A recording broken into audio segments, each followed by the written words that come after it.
자, 오늘 수업은 심폐소생술 및 응급처치에 관한 내용입니다. 순서는 먼저 심폐소생술에 관한 영상을 본 후에 응급처치 및 119 신고에 대해서 알아보고, 그런 다음 심폐소생술의 뜻에 대해서 알아보겠습니다. 그런 다음 마지막으로 심폐소생술 실시 방법에 대해서 알아보도록 하겠습니다. 심장 박동이 정지되는 심정지에 관한 뉴스 기사를 두 가지 준비했습니다. 기사를 본 후에 설명을 이어가도록 하겠습니다.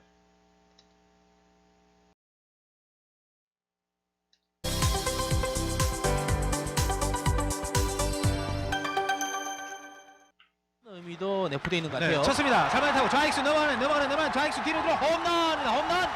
공격형 포수로 팬들의 사랑을 받았던 롯데자이언츠의 안방만인 임수혁 선수. 2000년 오늘 LG와의 잠실 경기 도중 2루에서 의식을 잃고 갑자기 쓰러졌습니다. 2루 했던 임수혁 선수가 갑자기 쓰러졌습니다. 당황한 트레이너와 코치들은 몸을 주무르는 것 외에 별다른 응급 조치를 취할 수 없었습니다. 이런 상황에 대처할 수 있는 의사도 없었고 수십 분이 지나 병원으로 옮겨졌지만 임 선수는 다시는 의식을 되찾지 못했습니다. 영원한 2루 주자 임수혁 선수는 그 후 의식불명 상태로 10년 가까이 투병하다 2010년 41살의 짧은 생을 마감했습니다.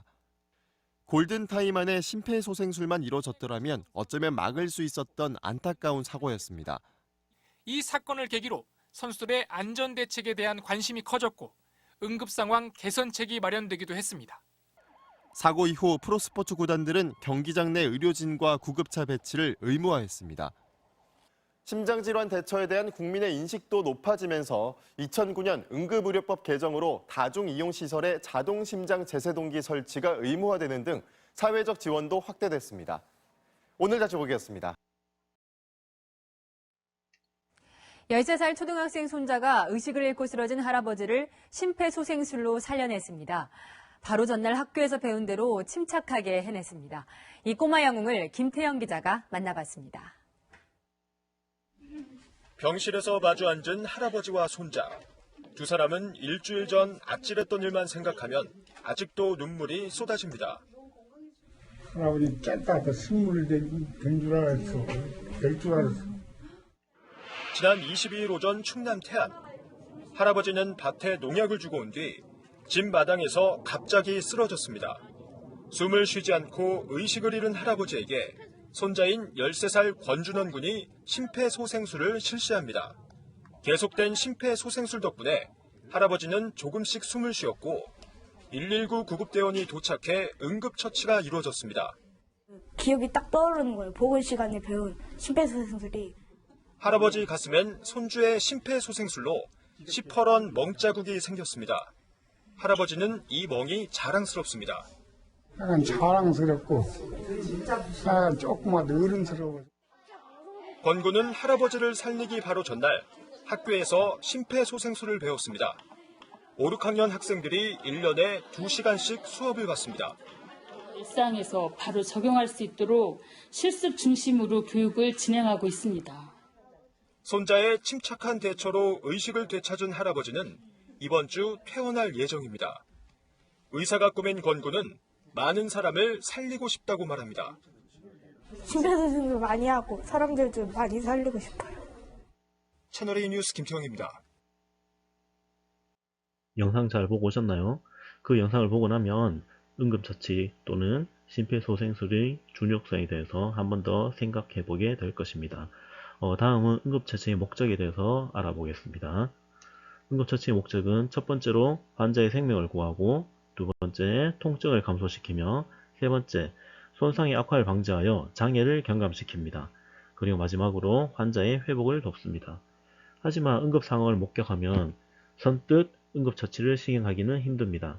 자신이 한 처치가 환자에게 더 악영향을 끼치지 않을까 걱정이 되기 때문인데, 이런 상황을 대비해서 응급의료에 관한 법률 제522 선의의 응급의료에 대한 면책이란 법이 제정이 되었습니다. 응급의료 또는 응급처치를 제공하여 발생한 재산상의 손해와 사상에 대하여 고의 또는 중대한 과실이 없는 경우 그 행위자는 민사책임과 상해에 대한 형사책임을 지지 아니하며 사망에 대한 형사책임은 감면한다는 내용입니다. 자신이 선의로 응급처치를 했을 때 피해가 발생해도 책임을 묻지 않는다는 내용입니다. 하지만 이 법률을 적용할 때는 4가지 적용 범위가 또 존재합니다. 먼저 생명이 위급한 상황에서 행동할 때, 2번째 보상을 바라지 않고 행동할 때, 3번째 올바른 신념에 따라 행동할 때, 마지막으로 악에 찬 행위 또는 지나친 과실을 범하지 않았을 때 이 법의 보호를 받을 수가 있겠습니다. 자, 응급상황 시 행동교령은 최초 발견자의 경우입니다.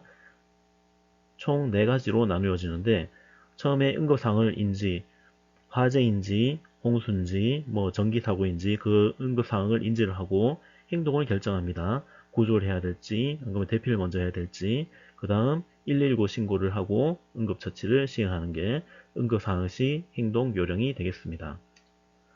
이때 119 신고에는 4가지 단계가 존재하는데 먼저 119에 즉시 전화를 해야 됩니다. 그런 다음 의료상담원에게 필수 정보를 주고 질문에 대답을 합니다. 그리고 의료상담원보다 먼저 전화를 끊지 않도록 합니다. 마지막으로 응급의료상담원의 지시에 따라 응급처치를 실시를 하면 되겠습니다.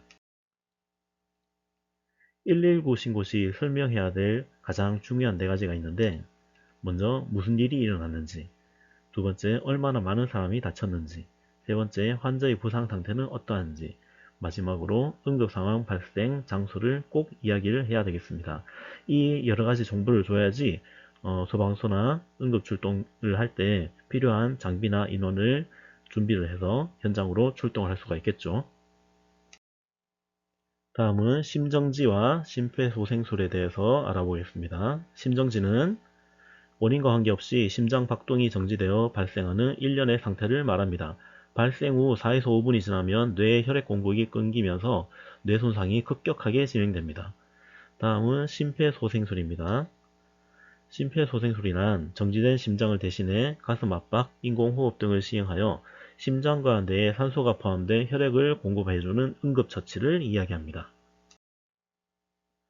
심정지 후 시행 경과에 따른 뇌 손상에 대해서 알아보겠습니다. 골든타임이라고도 이야기하는데 이 표에서 초록색 부분을 이야기합니다. 0에서 4분까지는 심폐소생술을 실시하면 뇌손상이 거의 없습니다. 하지만 그 시간이 지나가면 점점 더 뇌손상이 많아지고 10분이 지나게 되면 심한 뇌손상 또는 뇌사가 진행이 됩니다. 표를 보시면 좌측에는 119 구급대 현장 도착률입니다. 4분 이내 골든타임 이내에 응급구조대가 도착할 확률은 15%에 지나지 않습니다. 그런데 오른쪽 표를 보시면 4분부터 이제 소생률은 급격하게 떨어지게 됩니다. 그래서 4분이 되기 전에 응급처치, 심폐소생술을 실시해야지 환자를 살릴 수 있는 확률이 높아지게 됩니다. 그래서 심정지 환자에게 골든타임은 4분에서 5분이 되겠습니다. 이어서 심폐소생술의 종류에 대해서 알아보겠습니다. 심폐소생술은 기본 소생술과 전문 소생술로 나누어집니다. 기본 소생술은 환자 발견과 현장 안전 확인, 구조 요청, 호흡 확인, 가슴 압박과 인공호흡, 자동 제세동기로 나누어지고 전문 소생술은 기관 내 삽관, 약물 투약, 제세동, 인공순환, 심정지 후 치료로 나눠집니다. 여기서 우리가 현장에서 실시하는 심폐소생술은 기본 소생술이 되겠죠. 그럼 심폐소생술의 단계에 대해서 알아보겠습니다. 먼저 현장을 확인합니다. 환자를 발견하면 우선 현장의 안전을 확인하고 안전이 확보되지 않으면 환자가 있더라도 절대 다가가서는 안 되겠습니다. 그리고 반응 확인을 해야 되는데 어깨를 두드리며 괜찮으세요 라고 소리쳐서 반응을 확인해야 됩니다. 사진은 뺨을 두드리는 것처럼 보이는데 뺨을 두드리면 경추 손상 환자에게는 치명적일 수 있기 때문에 어깨를 두드릴 수 있도록 합니다. 세 번째로는 119 신고 및 자동심장 충격기 요청이 되겠습니다. 반응이 없고 심정지가 의심되는 경우 다른 사람에게 119 신고 및 자동심장 충격기를 가져오도록 요청을 해야 됩니다. 이때는 꼭 사람을 지목해서 부탁을 해야 되는데 많은 사람들에게 그냥 119 신고를 해주세요 라고 하면 서로 누군가는 하겠지라는 생각에 아무도 신고를 하지 않게 된다고 합니다. 그래서 빨간 티를 입으신 분, 그다음에 뭐 체크 무늬 남방을 입으신 분 119 신고해 주세요 라고 꼭 사람을 지목을 할 수 있도록 합니다. 그리고 호흡 확인을 해야 되는데 환자의 얼굴, 가슴, 배를 10초 이내로 확인하고 환자에게 호흡이 없거나 비정상적인 경우 심정지가 발생한 것으로 판단을 하면 되겠습니다. 다음은 기본 압박 소생술입니다. 환자를 가능한 딱딱하고 평평한 것에 뉘고 손목 끝부분을 이용하여 양쪽 유도의 가운데 지점을 가슴이 5에서 6cm 정도 들어갈 정도로 분당 100회에서 120회 이상 압박을 해야 됩니다. 1초에 2회 정도라고 생각을 하시면 되겠습니다. 자, 이때 시술자는 환자의 가슴 옆에 무릎을 꿇고 환자의 몸과 시술자의 팔은 수직을 이룬 상태에서 체제공을 이용해서 강하게 규칙적으로 빠르게 압박해야 됩니다. 강하고 규칙적으로 빠르게를 기억하시고 이때 압박을 할 때 팔이 굽어지면 안 되겠습니다. 자, 그리고 인공호흡을 실시해야 되는데 인공호흡을 할 때는 머리를 젖히고 턱을 들어서 기도를 개방한 후에 머리를 젖힌 손으로 환자의 코를 막고 1초 정도 숨을 불어넣기를 2회를 반복합니다.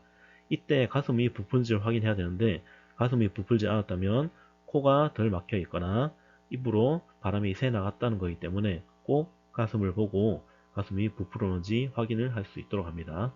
그러면 5번에서 가슴 압박을 했었고 6번에 인공호흡을 했었죠. 이 비율은 30대 2가 되겠습니다. 30번 가슴 압박을 하고 인공호흡을 2회 불어넣어주면 되겠습니다. 그리고 7번 가슴 압박과 인공호흡의 반복을 실시를 해야 됩니다. 자동심장 충격기 또는 의료진이 오기 전까지 가슴 압박과 인공호흡을 반복을 해야 되고 인공호흡 반복을 모르거나 인공호흡을 꺼리는 구조자는 가슴 압박 소생술만 실시하는 것을 권장을 합니다. 그리고 자동심장 충격기가 오면 자동심장 충격기를 사용을 해야 되는데 전원을 켜면 안내 음성이 나오기 때문에 처음 보게 된 사람들도 쉽게 따라할 수가 있을 것입니다. 심장 충격기는 2분마다 환자의 심전도를 자동으로 분석하여 재세동의 필요성을 판단하는데 구조자는 119가 현장에 도착하거나 환자가 정상호흡을 하거나 또는 순환이 회복되어 움직일 때까지 심폐소생술과 자동심장 충격기 사용을 반복을 시행하면 되겠습니다. 이때 재세동이라는 말이 나오는데 심장이 멈추면 완전히 멈추는 경우도 있지만 쿵쿵 이렇게 뛰지 않고 되게 미세하게 투두두두두두 이렇게 떨리는 경우가 있습니다. 이거를 세동이라고 합니다. 이 세동을 없애주면 다시 심장이 정상적으로 뛰기 때문에 세동을 제거한다는 의미에서 재세동이라고 이해를 하시면 되겠습니다. 마지막으로 자동심장 충격기 사용 6단계에 대해서 알아보겠습니다. 먼저 재세동기에 전원을 눌러주시면 그때부터 안내 음성이 나오기 시작합니다. 안내 음성에 따라 2개의 패드를 부착해야 됩니다. 일반적으로 부착 위치에 대한 설명도 나오겠지만 패드에도 이제 부착 위치에 대한 그림이 있으니 참고를 하시면 되겠습니다. 그리고 재세동기가 환자의 심장 리듬을 분석하는 동안 옆에서 터치를 하면 안됩니다. 재세동기에서 재세동해야 합니다 라는 신호가 나오면 재세동 버튼을 눌러야 되는데 그 전에 환자와 접촉한 사람이 없음을 확인해야 됩니다. 아까 영상에서 보듯이 만약에 접촉하고 있는 사람이면 그 사람에게도 전기 충격이 가해지기 때문에 매우 위험한 상황이 발생할 수가 있습니다. 그리고 주변에 사람이 없는 것을 확인했으면 재세동 버튼을 누르면 되겠습니다. 그리고 다시 재세동기가 심전도를 확인하는 동안 심폐소생술을 다시 시행을 하면 되겠습니다. 자, 오늘 준비한 내용은 여기까지입니다. 오늘 수업은 이론적인 부분들이었기 때문에 오늘 수업이 끝나고 나서도 나중에 학교에서 하는 실습도 열심히 참여해서 여러분들도 생명을 살릴 수 있는 기술을 몸에 익히길 바라겠습니다. 감사합니다.